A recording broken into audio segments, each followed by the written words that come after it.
Hey everybody, welcome back to my channel. If you're new here, my name's Rachel and I am knitting.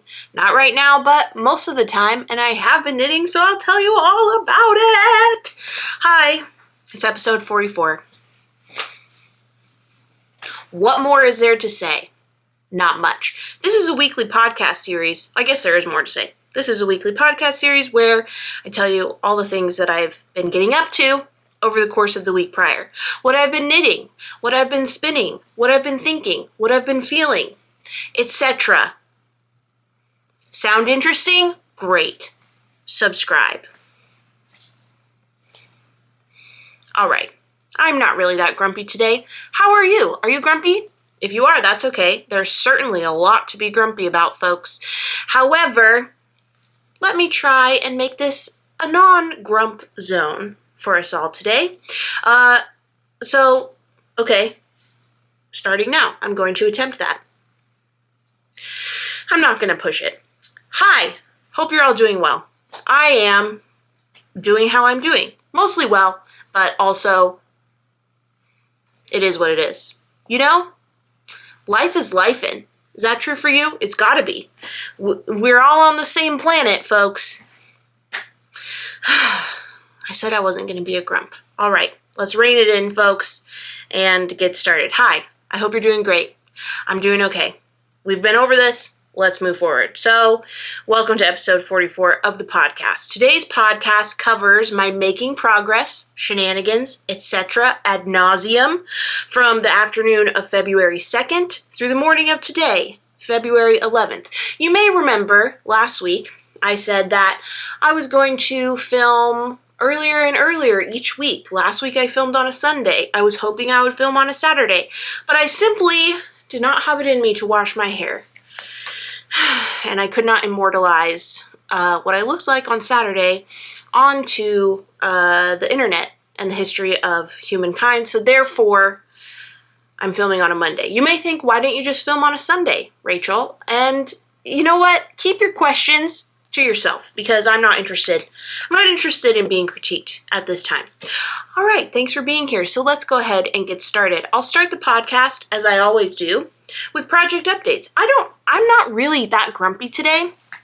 I don't know what's come over me since I hit record, but you get what you get and you don't throw a fit. And right now, this is what you're getting. Okay. So, project updates. I have 3 projects to update you on, and they're not what I said they would be. Basically, all the promises I made last week, empty promises. I said I wanted to get the first side of my Fair Isle project bag done and the base of the Fair Isle project bag done. Did that happen? Nope, didn't touch it. Actually, I did touch it because I was cleaning up my desk, since which time it has again become a mess.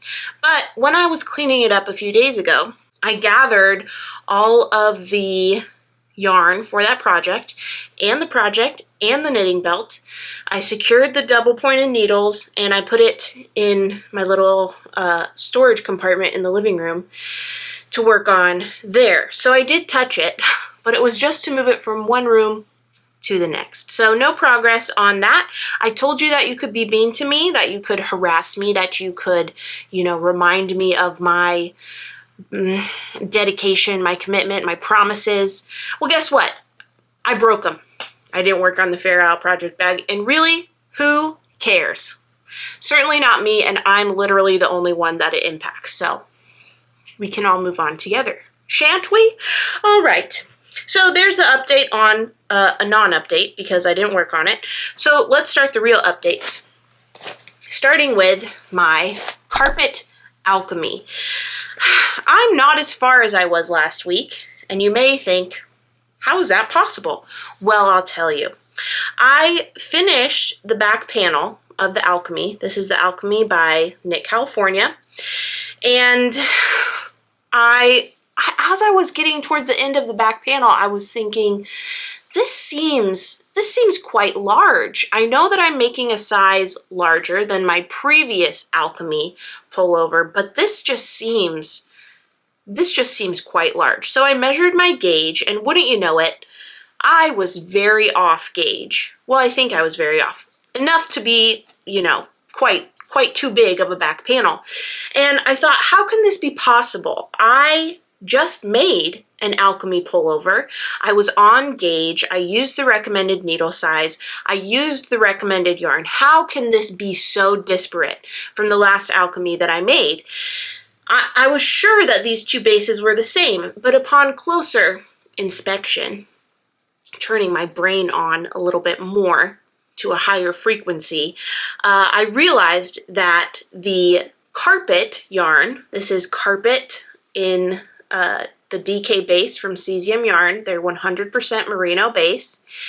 The yardage for the Cesium Yarn DK is 231 yards per 100 grams, and the yardage for the Dusty Yarn Co. skeins that I used in my first Alchemy pullover have 246 yards per 100 grams. So that's a difference of 15 yards.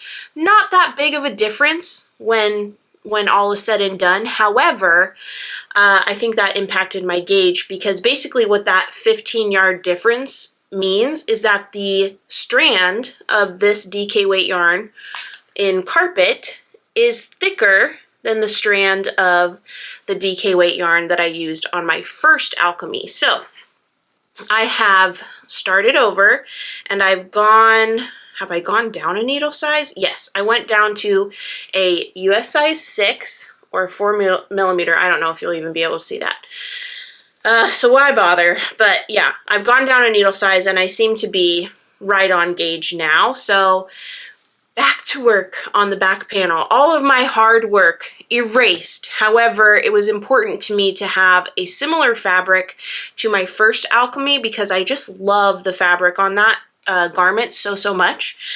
And I just like, I know that I want my, whatever I make carpet in to be a wardrobe staple, to be really wearable, to be functional. And part of that for me is making sure that I'm making a garment that fits, and also that I'm making a garment with fabric that I like. So there we have it, the update on my carpet Alchemy. This has been a great purse project because I have the stitch pattern memorized at this point. So I can just work away until I have the correct stitch count for the back panel, and then it's knitting the back panel straight down without increases for a little bit before picking up the two front panels, working on those. So it was sad to frog, and actually DJ frogged this for me while we were watching The Bachelorette on Monday. I just got sick of frogging and I said, can you do this? And he did it for me, so sweet. So there's that, the carpet Alchemy. And then the second project that I have to update you on is a project that I have been just giddy about. This is the Midland Cardigan by Laura Penrose, and I am knitting this up in Clockwork Fiber Co. in her Analog DK base, which is a base I love. The whole Analog line from Sam of Clockwork Fiber Co. is 100% non-superwash Shanico wool. Oh, it's so good. It's difficult to describe, but it's very soft while also being sticky, like in like a grippy, crimpy wool. Kind of rustic, but not so rustic that you can't wear it against your skin. I just love the Analog line that Sam has. So I have 8 skeins of this Elusive Mermaid colorway in Analog DK, and I've been waiting for the perfect pattern to work it up in. One of the patterns I considered at one point was the Winter's Beach Cardi by Andrea Mowry. This is a pattern that Leslie and I settled on during one of our Save My Stash Instagram Live episodes, but I never cast on because it just didn't feel 100% right. But the Midland Cardigan, I feel like, is just the perfect match for this really beautiful, softly variegated periwinkle yarn. Now, I swatched for the Midland Cardigan using the recommended needle size, which is, I don't remember. Let me look it up. In a world of misinformation, I want to be reliable. So the Midland Cardigan calls for a US size 7, And I swatched for this. This is a really interesting garment. It's constructed in garter stitch and it's knit sideways. So I'm knitting in this long strip right now. I'm knitting this way. But really, since the garment is sideways, the garter is going to look like it is vertical, even though I'm knitting, I mean, obviously I'm knitting horizontally. But it's all in garter stitch. The sleeves, you can, like if you knit them in the round, you will purl, but I think I'll probably knit them flat. So theoretically, you can knit this with no purling whatsoever, which I know purling is no great burden, but at the same time, it is really nice to get in the groove of just knit, knit, knit, knit, knit. So there you have it, the Midland cardigan. Anyway, I'm getting sidetracked.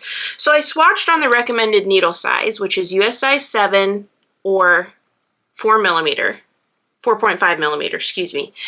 And I got about 38 rows per 4 inches.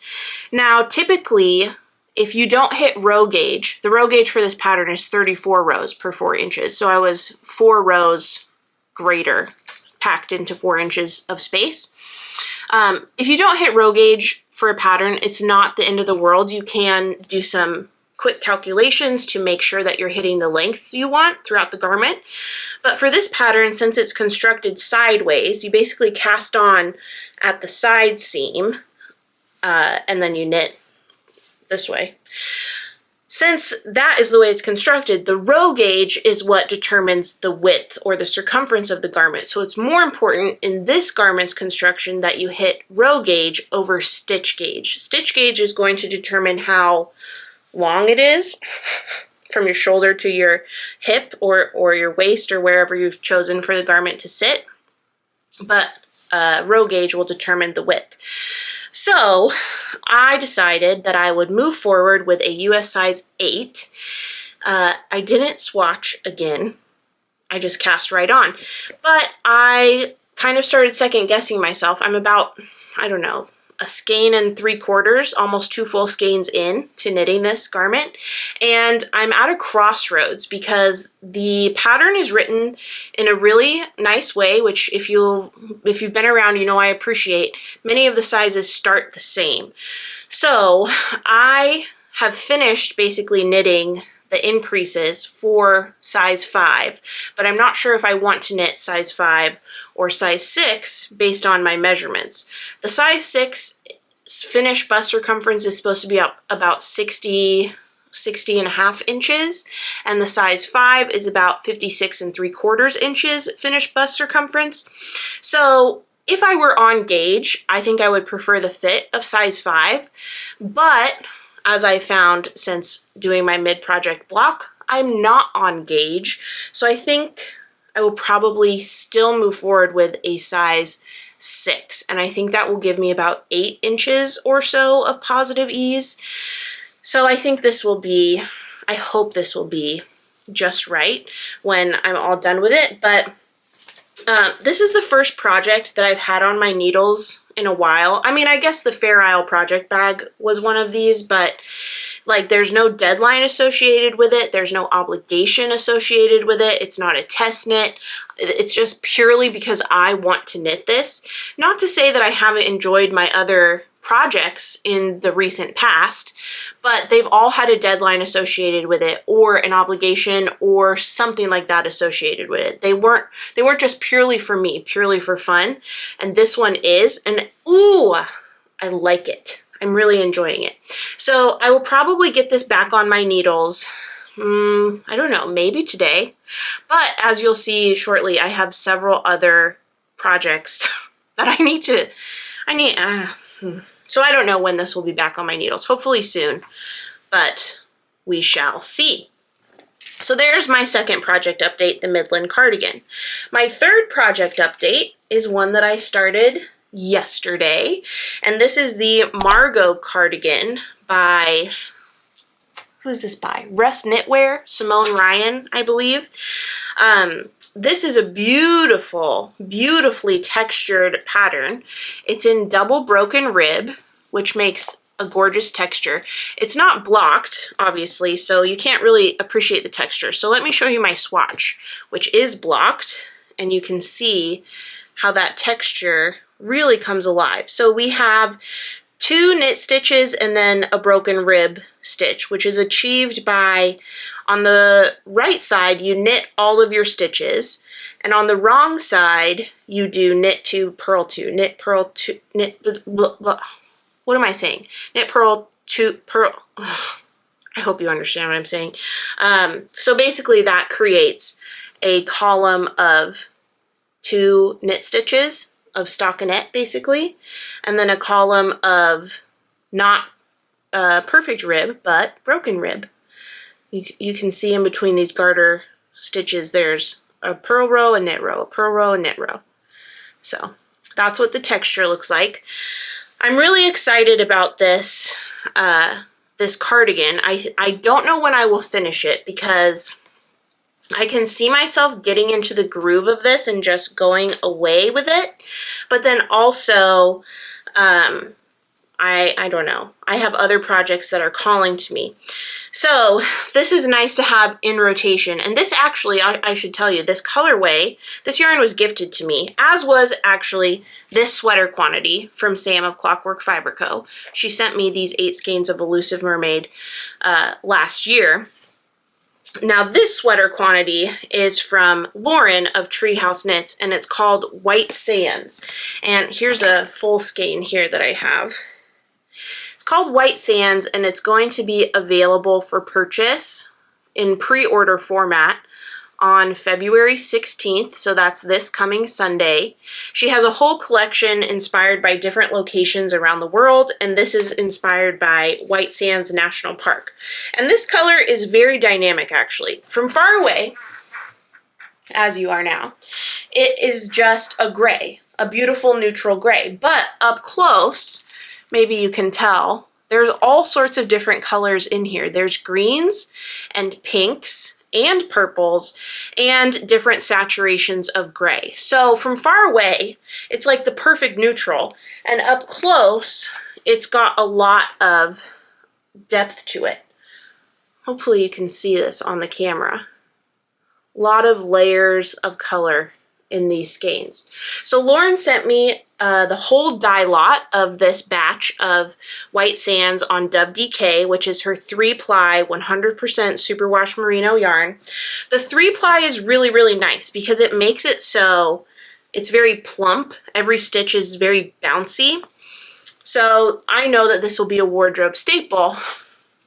Just got to finish it. But the texture is really, really fun. Dun, dun, dun, dun. Really fun. I finished the short rows yesterday, and now I'm just working away on the back panel. Oh, the construction of this is really interesting because when you cast on the Margot cardigan, you knit these little strips. So from here to here, you see this little ridge at the top? That is a strip of 4 stitches that you knit, and then you do a second one. You make a second one, and then you pick up stitches at the base of this strip, and then you cast on these back neck stitches with backwards loop cast on, and then you pick up these stitches on the bottom of the other little strip you knit, and you knit the back panel. I haven't read the whole pattern through to see, like, I don't know what comes next. I'm assuming when it's time to pick up the front panels, I'll pick up from the other side of the little strip that I made, but it's kind of fun. I've never knit a pattern that way, where you have like these strips for the shoulders that aren't knit at the same time as the body. Like I've had, it does, okay. Do you get it? I hope so. If not, I just can't help you. I just can't right now. One day I'll be more accommodating, but right now I've just said all I can say. They're 2 little strips. All right, so that's my 3rd and final project to update you on. What's next?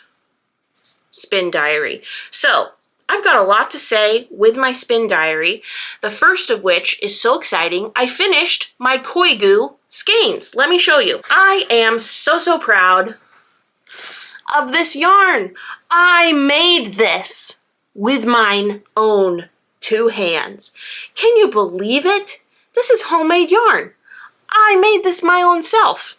Wow. I haven't measured the yardage, just like with my Rambouillet hand spun, homespun, which is up here on my yarn wall now. The yardage isn't going anywhere, folks. I can measure it when I'm in the mood. And I'm just not in the mood. I don't want to. So, don't know how much this is.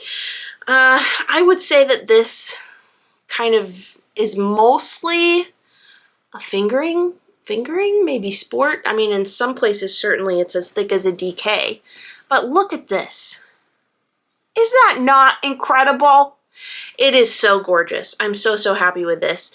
And I don't have plans of what to knit this with. But originally, when I got these braids, I was thinking how good they would look as color work in a purple sweater. And look at this next to Curse I Can't Break, which is a really, really dark, dark purple from Treehouse Knits. I think that looks quite exceptional. So that confirms my suspicions that this would look really nice with the purple. But I'm not sure what I'll use it for. I think that I could save this big skein for color work for a sweater. And I could maybe use this in like a brioche hat or something. Just like fun ideas. I'm not sure what I'll end up doing, but really happy that my Koigu skeins are done. These took forever to spin. And I think it's a combination of a few different factors. I think number one, I was spinning very thin, or at least for me, the thinnest I've ever spun, I'd say. And then also, each braid was 150 grams, which is more than a typical braid. Typically, I have worked with 100-gram braids. So these took a long, long time, and I'm very, very proud of them. Very proud of them. But that's not all that I have to tell you about my spin diary. I have another spin project that actually is such an interesting contrast to those Koigu skeins. I turned a braid of fiber into a skein of yarn in 24 hours since yesterday. It's actually hanging up right here, hanging from Miss Ivy in the window to dry. This, oh my gosh, this is such a contrast. This is a homespun or hand-spun skein of white sands. So the same colorway that Lauren sent me a sweater quantity of. She also sent me a braid of 100% superwash, non-superwash, 100% non-superwash Cormo fiber. This is my first time using Cormo to spin. Or even, I don't think I've ever knit with Cormo, or at least I didn't know it if I did. Like I haven't, you know how like Cascade 220 is labeled as 100% wool and it doesn't say what breed? Like who knows, that could have been Cormo. But never on purpose or knowingly have I used Cormo. It's an incredible fiber. It was really, really fun to spin. So I'm very glad and excited that I purchased the first quarter's worth of club fiber from Lauren at Treehouse. She has like a storybook fiber and yarn club this year that she releases every quarter. And I bought the first quarter, and I think January's was based on The Lion, the Witch, and the Wardrobe. I want to say another, let's see. I want to say Charlotte's Web was another 4-quarter one, but again, let's fact check ourselves. And by ourselves, I mean me. Okay, so January, Lion, the Witch, and the Wardrobe. February, Charlotte's Web. And March, Tuck Everlasting. So I got those 3 months. They will come to me at the end of March, or maybe after March has concluded in early April. I'll get all 3 at once, and I got the fiber, so it will be 100% non-superwash Cormo, which is the same as this braid of fiber that's now spun. And I'm really excited. I'm really excited for that to come. Spinning Cormo was really, really fun, and it went by so fast. I just couldn't stop. And I don't think I sat in front of my wheel more than like 2 or 3 hours. It wasn't that much time spinning. And I don't know why that is. Like, is that because it wasn't as much weight as the Koi Goose skeins? Is it because I was spinning thicker? Is it a combination of the two? Probably a combination of the two.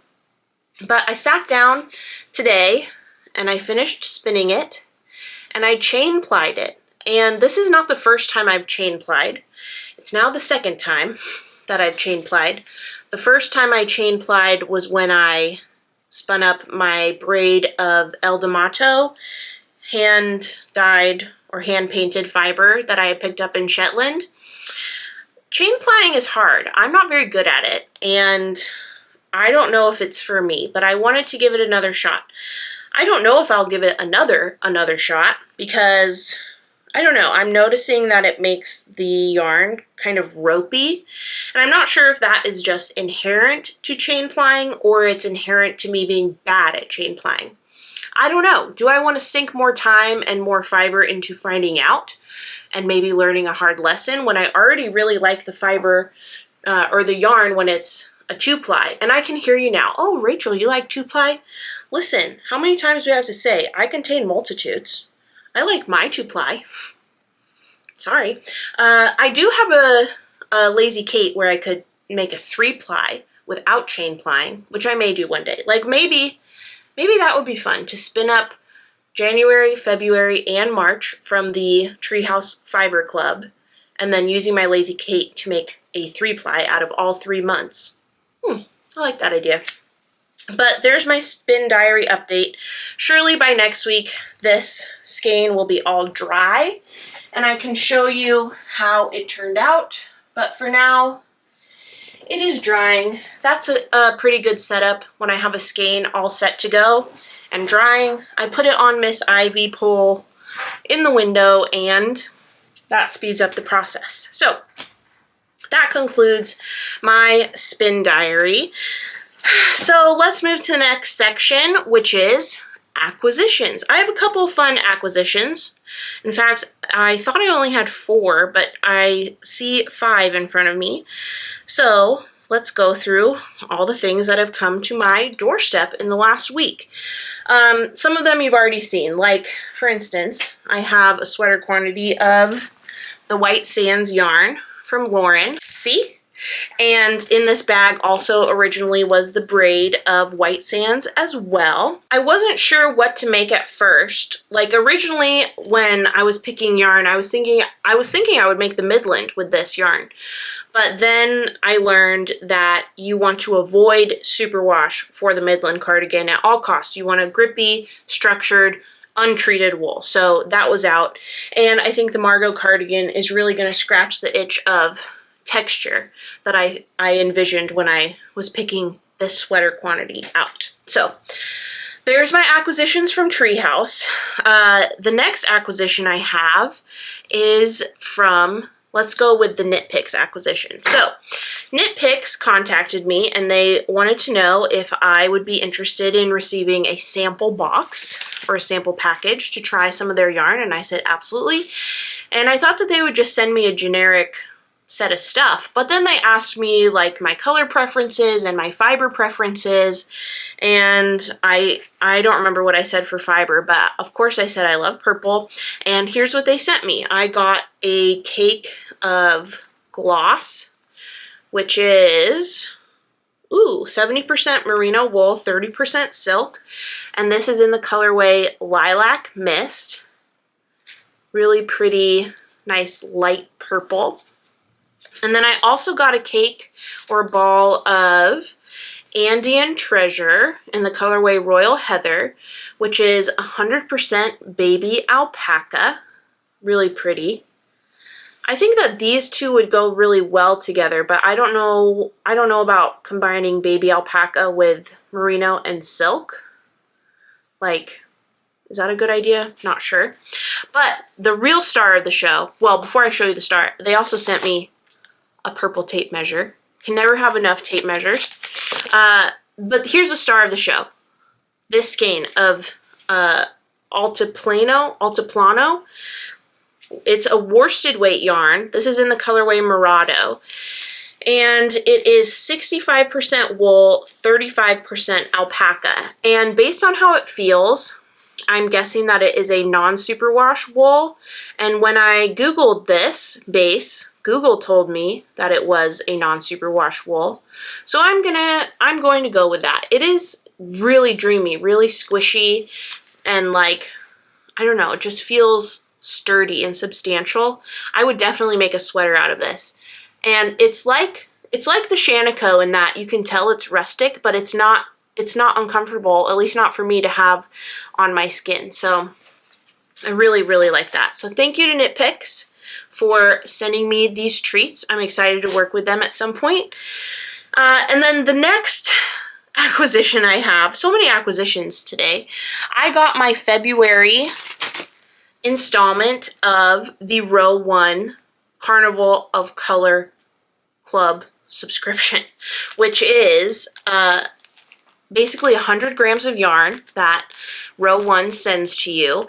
They're 10-gram cakes equaling 100 grams. So you get to try a new to you dyer. So this month's Row 1 yarn, let me see who it's featuring. Stunning String Studio. This is a dyer based out of Northern Illinois, and the base is 4-ply fingering weight, 460 yards to 100 grams, 75% superwash merino, 25% nylon. And this club subscription is so fun. Look at these three little cakes in particular. So pretty and cute. So now I have all three of my Row 1. The third one is unpackaged out here on my IKEA cubbies. But I have all three of my Row 1 Carnival Color Club subscription tongue twisters. I feel like I get it wrong every time. So I can finally decide on a scrappy project to make with them. 2 of these bases are the same, I think, and one of them is 2-ply from the 3 months of the collection or of the subscription that was gifted to me. So I might not use all 3 in the same project. I need to ponder and think about it, but I at least know all the colors. I know the 3 different dyers, and I can kind of project plan then. So I want to say so much thanks to Row 1. Thank you for gifting me the subscription to the Carnival of Color Club. If you want to try the Row 1 Carnival of Color Club, you can use the code Rachel, and you'll get a discount off of your first order, your first subscription. So have fun with that. If you too want to explore some colorful, scrappy projects or to try new to you dyers, seems like a great way to do it. All right, last but not least, I have one more acquisition, and I'll just tell you, it's gonna crinkle a lot. So I'll show you what it looks like all together, and then I'll take a few skeins out and show you individually. Ready? Okay, here it is. This is a sweater quantity that I have delivered from McKenna of Honey and Quill. So now that you see all the skeins together, let me grab a few out and show you individually. Here they are. Look at these. So cute and pretty together. So I'm so pleased to announce to you that I have a collaboration upcoming with McKenna of Honey and Quill with a custom colorway, which is what you see before you. In the viewfinder, it's not looking super saturated as it looks in real life. I mean, it is a pastel, lightly saturated, lightly variegated yarn, but this is Fairywinkle. Not periwinkle, Fairywinkle, which you may be wondering, what the heck is that? Well, it's a few things. But I sent McKenna this inspiration photo of this very beautiful blue-purple watercolor, and in service of having a custom colorway created for this collaboration. And she just nailed it. She just hit the ball out of the park with her dyeing of this. This is on her 100% non-superwash Peruvian Highland wool. So this is her Highland DK base. Just look at this. It's so beautifully blended between the blue and the purple on this skein. I just love, love, love, love, love it. So She's also sent me a few skeins of Wisteria, which is not a custom colorway. This is part of her colorway library. But we agreed that these two colors would just look so gorgeous together. So I'm going to be making a bean and olive grown-up sweater, which is a beautiful yoke, colorwork yoke sweater with heart motifs. It's just going to be so pretty and cute. And I'm really excited to have a non-superwash colorwork sweater. I know that I said last week that I don't have a preference, and in fact that most of my colorwork sweaters are made with with superwash wool. So I'm excited to add to my portfolio, my wardrobe, and have a non-superwash option to reach for, or at least add to my non-superwash options. I still don't have a preference, but I'm excited to have more of a balance because right now most of them are superwash colorwork sweaters. All right, so now let me tell you what Fairywinkle is. Let me grab a few more to show you just the true beauty of this colorway. Okay, so here we have 3 of the skeins together. Just, isn't this so pretty? It's just like, it's so delicate and so lightly saturated. Just like so beautiful and pretty. So Fairywinkle, there's a few different things that Fairywinkles are.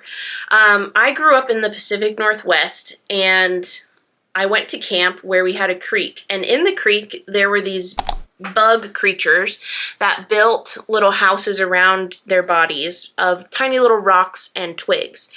And I don't know if this is actually like a regional thing people call them, but we called them Fairywinkles in my church community going to camp. So that's how I learned I don't know. Now I know it's a fly larva.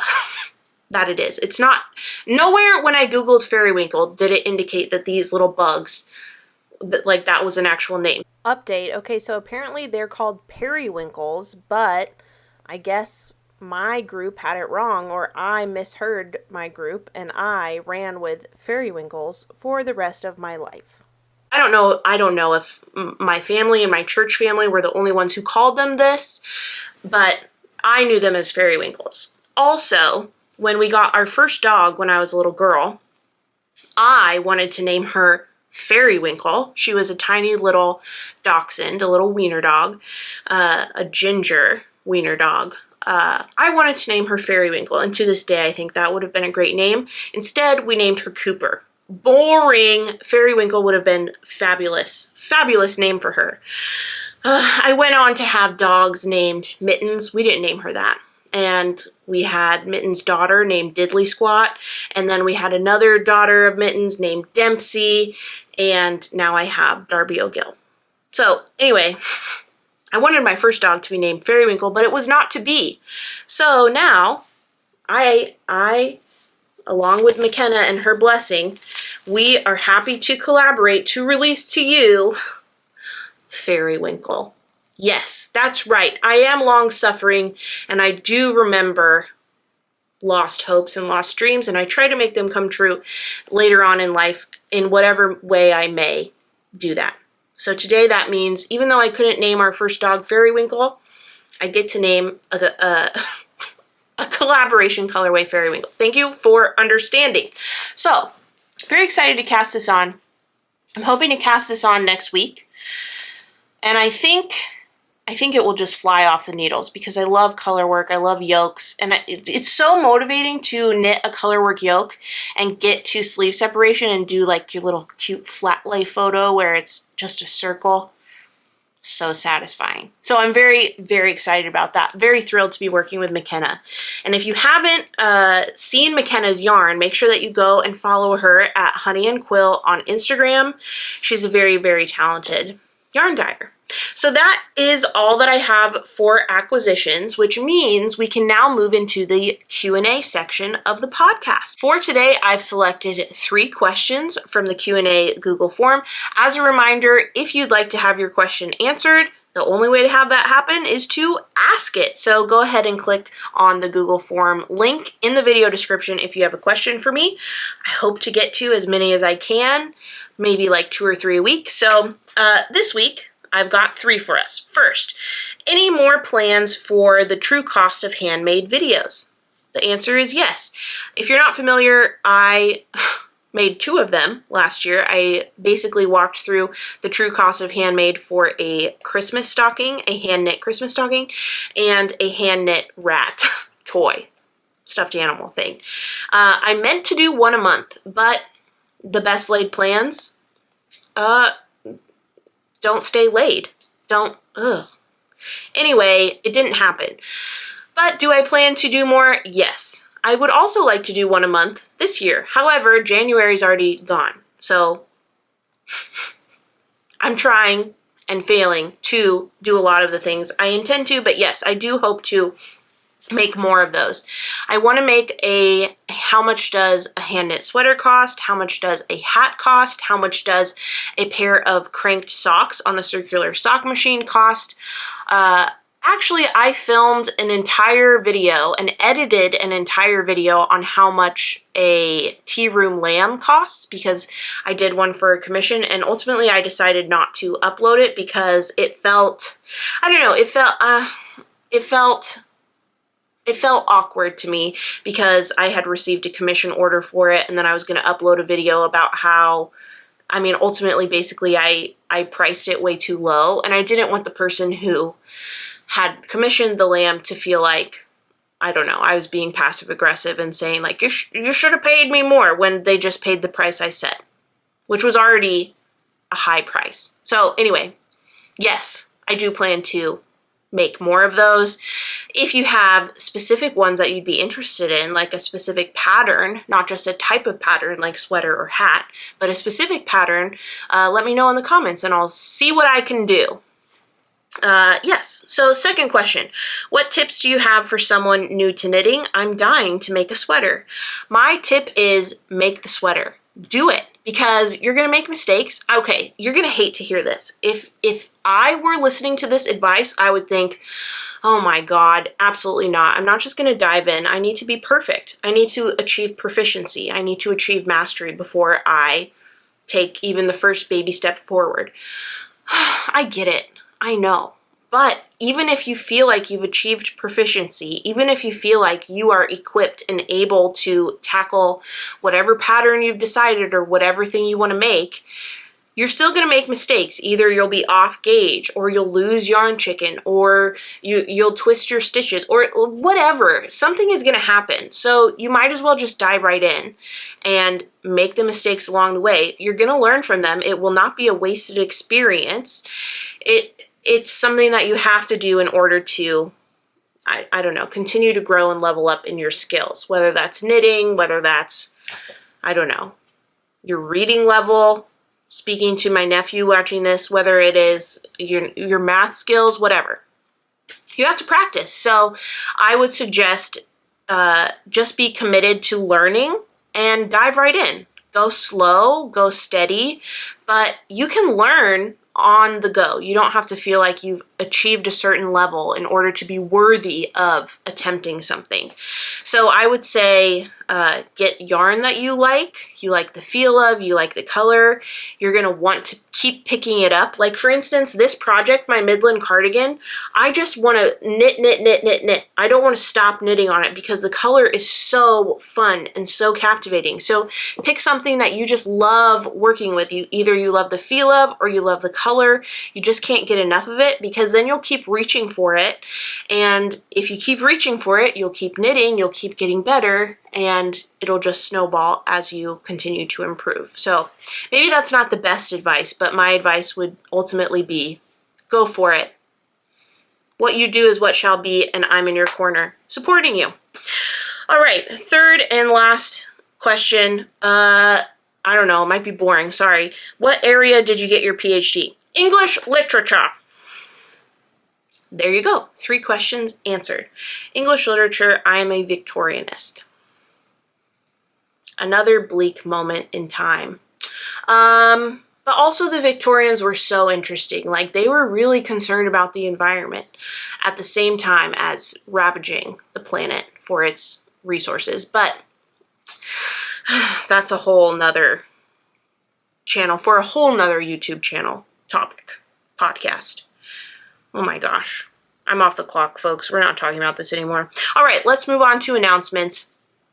Ireland is full. There's no more room in Ireland. I'm so sorry if you missed out. Don't worry, though. Knitting tours are not stopping anytime soon. I'm so excited for 2026 and even 2027. The planning is in full force, and if you want to be the first to know or among the first to know for when the next tour is, which won't be until 2026, make sure that you're signed up for my email list. The link to do that is in the video description. It's going to be great. We're going to be adding, I'm hoping, if everything goes according to plan and the planning continues to be as smooth as it has been, we'll be adding a few new locations in the coming years to my knitting tour lineup. So stay tuned for that. And in the meantime, I just want to say a huge thank you to all of you for your support, your viewing, your liking, your sharing. It means a lot to me, and it helps the knitting tours in particular find the right people who want to go on the trip. So I appreciate you, whether you are coming on a tour with me or cheering me on from home. You're the best, and I hope you don't forget it. Oh, we have one more spot for Scotland from May 27th through June 4th. So that's the last chance to come on a knitting tour with me this year in 2025. But if that doesn't work, have no fear. You should have plenty of opportunities in the years to come. I'm sorry that I was such a grump today. I don't know what came over me. I really wasn't grumpy, and then I turned on the camera and I just kind of felt a wave of angst come over me. You know, does that ever happen to you? Surely it does. Surely you're moody sometimes too. I know that it's true. Yeah, so that's all. That's all I have to go over. After I'm done filming this and editing it, I am going to get some work done and then some knitting done. So I hope that the day is well balanced for you as well, that you get some work in and some play in, whether that is spinning or knitting or crocheting or journaling or just whatever brings you solace and joy. We definitely need it in these trying times. Oh, and last but not least, a huge congratulations to those of you who are rooting for the Eagles, and condolences if you were rooting for the Kansas City Chiefs.